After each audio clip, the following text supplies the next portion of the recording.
Praise the lord. ఈరోజు దేవుని వాగ్దానం, మేలు కలుగు మార్గం ఏది అని అడిగి అందులో నడుచుకొనుడి, అప్పుడు మీకు నెమ్మది కలుగును. ఇర్మియా గ్రంథం 6వ అధ్యాయం 16వ వచనం. ప్రియమైన సహోదరి సహోదరులారా, మనం నడవలసిన మార్గం తెలుసుకోవడం మనకు అత్యవసరం. కాబట్టి మనకు మేలు కలుగు మార్గమైన మన ప్రభువు మార్గమును తెలుసుకొని ఆ మార్గంలో నడిచినప్పుడు మనము నెమ్మది పొందుకుంటాము. అందరికీ ఒకే ఒక మార్గం, అది ప్రభువైన యేసే.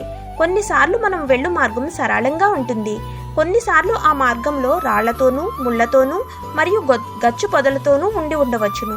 కొన్ని సమయాల్లో ఒంటరి మార్గంగా ఉండే మార్గాలు కనిపించవచ్చును.